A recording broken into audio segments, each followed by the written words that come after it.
सो hey दोस्तों, welcome back to acquisitive education. मैं आपका एजुकेटर आप लोगों के लिए एक और नई वीडियो लेके आ गया हूँ। दोस्तों, अब तक हमने अपना इंडस वैली सिविलाइजेशन या फिर हड़प्पन सिविलाइजेशन को ख़त्म कर दिया है। अब हम आगे जो पढ़ने वाले हैं वो हमारा टॉपिक है वैदिक पीरियड। इसके बारे में हम लोग इन डिटेल पढ़ेंगे कि उस टाइम पे कल्चर क्या हुआ करता था, वहाँ की इकोनॉमी कैसी थी, सोसाइटी कैसी थी। इन सभी चीज़ों को हम लोग इन डिटेल पढ़ने वाले हैं। SSC CHSL जो कि आपका होगा, उसमें काफ़ी सारे सवाल इससे पूछे जाते हैं। और बाकी जितने भी एग्जामिनेशन होते हैं जो कि 10+2 लेवल के हैं या फिर जिसमें भी वैदिक पीरियड का टॉपिक है, उस सभी एग्जामिनेशन के लिए ये हमारी वीडियो काफ़ी ज़्यादा हेल्पफुल हो जाती है। दोस्तों, अब बढ़ते हैं अपनी वीडियो की तरफ बिना टाइम गवाए। सबसे पहले आपको बताना चाहूँगा कि ये जो एरा होता है ऋग वैदिक पीरियड का, वो कैसा था, मतलब कि उसकी शुरुआत कैसे हुई या फिर कौन लोग वहाँ रहा करते थे। सबसे पहले इंडस वैली सिविलाइजेशन जब खत्म हुई, आप मान सकते हैं 1500 BC के बाद, तो उस टाइम पे ऐसा हुआ कि आर्यंस आए। आर्यंस हम उन लोगों को कहते हैं जो कि हमारे फॉरेनर जिन्हें हम अभी कहते हैं, उस टाइम पे उन्हें आर्यंस कहा जाता था, जो कि दूसरे देश से दूसरे देशों में घूमा करते थे या फिर जो भी मतलब अपने सामान को लेके, एग्रीकल्चर को, अपने जो पालतू जानवर हैं उन्हें लेके जो घुमाया करते थे, उन्हें हम आर्यंस कहते हैं, जो कि दूसरे देश के जाके दूसरे देश में सेटल हुआ करते थे। अब मैं आपको बता दूं कि इंडिया के अंदर ये लोग पहली बार सेटल हुए थे हमारा जो 7 रिवर वाला जो रीजन है वहाँ पे, जिसे हम सप्त सिंधु कहते हैं, उस रीजन में ये लोग सेटल हुए थे वेरी फर्स्ट टाइम। ओके दोस्तों, मैं बता दूं आपको कि ये बिल्कुल उसी जगह पे रहे थे जहाँ पे आपका जो हड़प्पन कल्चर था वो ख़त्म हुआ था। आर्यंस जो थे, जो उनकी लैंग्वेज हुआ करती थी, वो इंडो यूरोपियन लैंग्वेज हुआ करती थी। मैं बता दूं आपको कि बेसिकली माना जाता है कि ये लोग रसिया और सेंट्रल एशिया वाला जो पोर्शन है वहाँ से बिलोंग करते थे, मतलब वहाँ से उनका ओरिजिन हुआ करता था। मेन का काम वही था कि मतलब पालतू जानवरों को पालना और साथ ही साथ एग्रीकल्चर का ऑक्यूपेशन जो था, ऑक्यूपेशन वो इनका सेकेंडरी ऑक्यूपेशन था।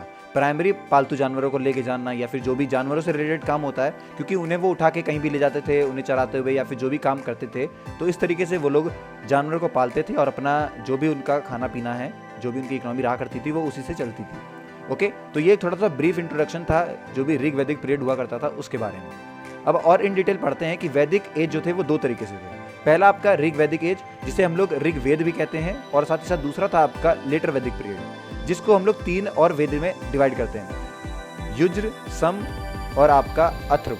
ये 3 आप कह सकते हैं अलग अलग पीरियड वेद बनाए गए थे। अब मैं बता दूं आपको, जैसे कि ब्रह्मास हो गया, उपनिषद और आपके आर्यन्स, ये सब कंपोज करे गए थे उस टाइम पर। ओके, तो इस तरीके से अलग अलग पीरियड में अलग अलग चीज़ों को कंपोज किया गया था। 2 तरीके से डिवाइड होते हैं, ऋग्वैदिक पीरियड और लेटर वैदिक पीरियड। अब मैं आपको बता दूं वेद से हमारा क्या मतलब है। वेद का मतलब होता है नॉलेज या फिर किसी बात को जानना। अब मैं बता दूं, जैसे कि जो वहाँ के आर्यंस आया करते थे, जो फाउंडर हैं वैदिक कल्चर के, उन्हें एक तो नॉलेज नहीं थी, मतलब वो स्क्रिप्ट में नहीं लिखा करते थे, कहीं किताबों में ऐसा लिखते नहीं थे, क्योंकि उनके पास कोई लैंग्वेज नहीं थी लिखने वाली, आप मान सकते हैं। तो वो ओरली अपनी जो भी उनकी नॉलेज थी उसे ट्रांसमिट करते थे। किसी को बतानी होगी तो बोल के ट्रांसमिट करते थे। उस टाइम पे ना ही हमें कोई ऐसी स्क्रिप्ट मिली, ना ही हमें कोई ऐसे कागजात या फिर डॉक्यूमेंट्स या फिर आप मान सकते हैं कोई भी ऐसी लिखावट वाली चीज़ हमें नहीं मिली थी। ओके, तो इसी वजह से जो वैदिक लिटरेचर का जो आप मान सकते हैं जो रीज़न रहा था वैदिक लिटरेचर का, उसे हम साथ साथ स्तुति लिटरेचर भी कहते हैं। ओके, तो ये दोनों ही नाम जाने जाते हैं आपके वैदिक लिटरेचर के लिए। ओके, तो ये बात आप लोग ध्यान रख लीजिएगा कि वहाँ पे हमें स्क्रिप्ट नहीं मिली थी, हमें सिर्फ और सिर्फ जो भी ओरली उनकी नॉलेज थी वो देखने को मिली थी। कौन से पीरियड में? वैदिक पीरियड में। अब बात करते हैं ऋग्वेद के बारे में। ऋग्वेद जो है ये कलेक्शन है हाइम्स का। मैं बता दूं, हाइम्स एक तरीके से आप कह सकते हैं बुक रही थी, बहुत पुरानी बुक रही थी, जिसको इंडो यूरोपियन लैंग्वेज में लिखा गया था। ओके, जिसके अंदर कई सारे फॉर्म थे, संस्कृत के मंत्र वगैरह भी लिखे हुए थे। अब मैं बता दूं, इस ऋग्वेद के अंदर ये एक तरीके बुक मान सकते हैं आप लोग, इसके अंदर क्या था, 1028 हाइम्स लिखे हुए थे, या फिर आप कह सकते हैं सूक्त जिन्हें कहा जाता है, और जो कि 10 बुकों के अंदर लिखे गए थे, जिन्हें आप लोग मंडल भी कहते हैं। साथ ही साथ इसके अंदर 10,580 वर्सेस भी थे। ओके, तो ये बातें आपको ध्यान रखनी है कि ऋग्वेद के अंदर क्या क्या चीजें हुआ करती थी और उसकी लैंग्वेज क्या थी। नेक्स्ट आता है आपका वेदांग। वेदांग आप कह सकते हैं लिम्स होते हैं, लिम्स। ओके, मतलब वेद के अंदर जो लिम्स होते हैं उन्हें हम कहते हैं वेदांग। वेदांग एक सप्लीमेंट्री टेक्स्ट हुआ करता था, जैसे कि आप लोगों ने देखा होगा, आपकी बुक के साथ एक सप्लीमेंट्री बुक भी दी जाती थी, उसके अंदर थोड़ी एडिशनल इन्फॉर्मेशन दी जाती थी। उस बुक के अंदर जो भी चीज़ लिखी गई है उसके एडिशनल जो इन्फॉर्मेशन होती है वो सप्लीमेंट्री टेक्स्ट में लिखी गई थी। तो इसी तरीके से वेदांग के अंदर भी कुछ चीज़ें ऐसे सप्लीमेंट्री ऐड करी गई थी। ओके, लेकिन मैं बता दूं आपको, ये स्तुति को क्वालिफाई नहीं करती थी, ये एक ह्यूमन ओरिजिन था। ओके, जो कि मैं आपको बताना चाहता हूँ, जो कि बहुत ज़्यादा इंपॉर्टेंट बात है। साथ ही साथ it is a part of smriti text and they were handed down by tradition. Okay, Vedanga को कंपाइल्ड किया गया था 600 BC के अंदर। ओके, ये भी बात आपको ध्यान रखनी है। They were written in the form of sutra, refers to a style in which ideas are expressed in condensed statements। मतलब कि बहुत छोटे छोटे स्टेटमेंट्स में आप कह सकते हैं सूत्र लिखे गए थे। सूत्र कहा जाता है जब भी कोई ऐसा आपको आइडिया एक्सप्रेस करना हो बहुत कम लाइंस में, उसे हम कहते हैं सूत्र। ओके, तो ये सारी बातें आपको ध्यान रखनी है कि ऋग्वेद के अंदर क्या था और आपका जो वेदांग है इसके अंदर क्या क्या चीजें थी। ओके, अब बढ़ते हैं सोसाइटी के टाइम पे। जो अर्ली वैदिक पीरियड था उसकी सोसाइटी कैसी रहा करती थी, तो मैं बता दूं आपको सबसे पहले जो अर्ली वैदिक पीरियड था या फिर ऋग्वैदिक पीरियड था, उस टाइम पे सोसाइटी आपकी सेमी नोबिडियक रहा करती थी। मतलब ट्राइबल पॉलिटी वहाँ पे थोड़ी बहुत चला करती थी, बस इससे ज़्यादा वहाँ कुछ नहीं हुआ करता था। साथ ही साथ it can not be consider a complete egalitarian society as social division was based on the division of labour and gender. मतलब कि जैसे आप कह सकते हैं जब बांटा गया था वहाँ के लोगों को एक डिवीजन में जब बांटा गया तो उनका बांटने का जो मेन जो डिवीजन था वो उनका काम था और उनके जेंडर से उन्हें बांटा गया था। इसके अलावा कोई भी चीज़ से उन्हें मतलब आप कह सकते हैं सोसाइटी से साइड में नहीं रखा गया था। उनके काम जो वो करते हैं उस हिसाब से और जो जेंडर है, मेल है फीमेल है, जिस भी तरीके की बात है उस तरीके से उन्हें डिवाइड किया जाता था। ये थी वहाँ की सोसाइटी उस टाइम पर। अब देखिए इंपॉर्टेंट हाईलाइट जो कि बात आपको जानना बहुत ज़्यादा ज़रूरी हो जाती है।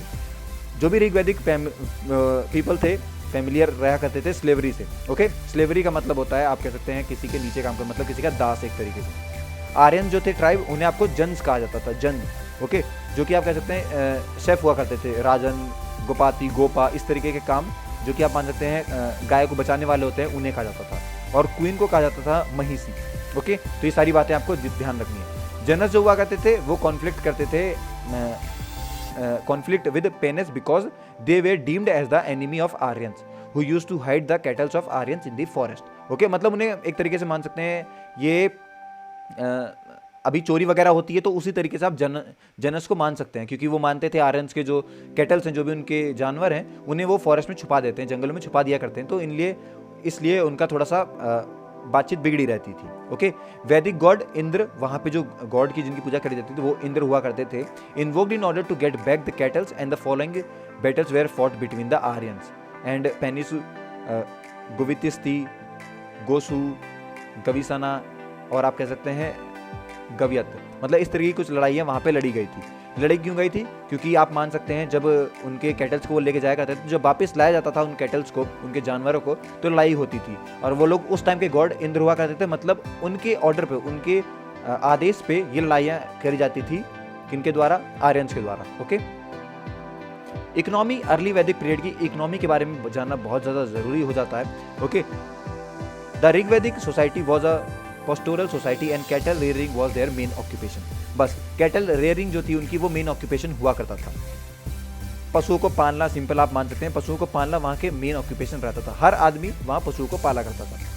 निक्सा was the unit of currency. निक्सा वहाँ की करेंसी होती, जैसे आजकल नोट चलता है तो वहाँ पे निक्सा करेंसी हुआ करती थी, जो कि गोल्ड की बनी रहती थी। ये बात आपको ध्यान रखना बहुत ज़्यादा जरूरी है।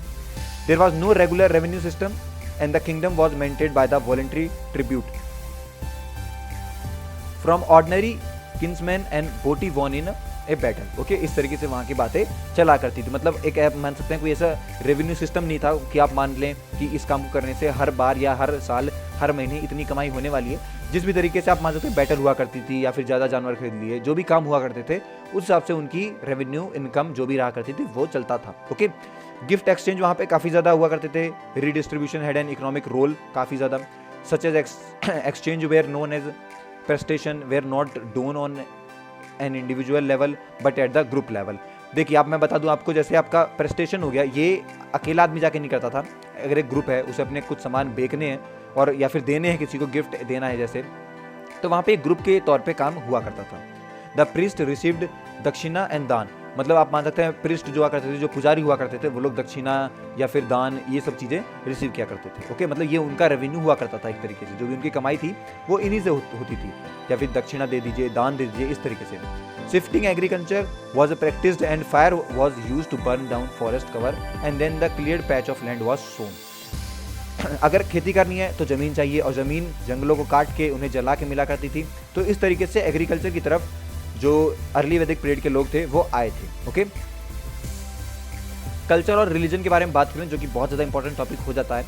तो ऋग्वैदिक जो पीरियड था वो आपका नेचुरलिस्टिक पॉलीथीज्म को मतलब आप कह सकते हैं वहाँ के जो आप मान लीजिए जैसे कि नेचर की पूजा करने वाले जो लोग होते हैं, जो मानते हैं कि इस हमारे सराउंडिंग में, हमारे इन्वायरमेंट में कुछ ऐसे भगवान हैं जो नेचर हैं, मान लीजिए जैसे तुलसी माँ की पूजा करते हैं हम, तो उस तरीके से ये लोग मानते हैं। ओके, तो जो भी वो माना करते थे, जो भी नेचर में फोर्सेज हैं, वही भगवान है या फिर वही ऐसी कोई सुपर पावर है जो कि उनकी मदद करती है। ओके, वर्शिप का मोड हुआ करता था यजंस। ओके, जो मोड हुआ करता था वर्शिप का वो इस तरीके से हुआ करता था। मेन आप कह सकते हैं जो ऋग्वैदिक पीरियड में भगवान हुआ करते थे आपके काफ़ी सारे हैं। इंद्र हो गया, अग्नि, वरुण, सोम, यम, रुद्र, ओके, पुष्ण, मारुत, अदिति, उष्म, विष्णु, ये सारे वहाँ के मेन देवता हुआ करते थे। ऋग्वैदिक पीरियड में हाइम्स काफ़ी ज़्यादा लिखे गए, उन्हें गाया जाता था।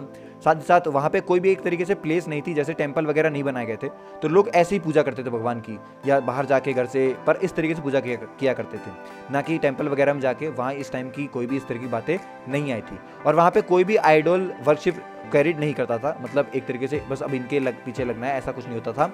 वहाँ पे हर भगवान की पूजा करी जाती थी। दोस्तों ये थी मेरी पूरी आज की वीडियो। आई होप कि वैदिक पीरियड आपका कॉन्सेप्ट क्लियर हो गया होगा। अगर नहीं हुआ है क्लियर तो आप कमेंट सेक्शन में मुझे जरूर बताइए। मैं अपनी पूरी कोशिश करूंगा कि आपकी सारे डाउट्स क्लियर कर सकूं। मिलते हैं अपनी अगली वीडियो में, तब तक के लिए हैव अ गुड डे।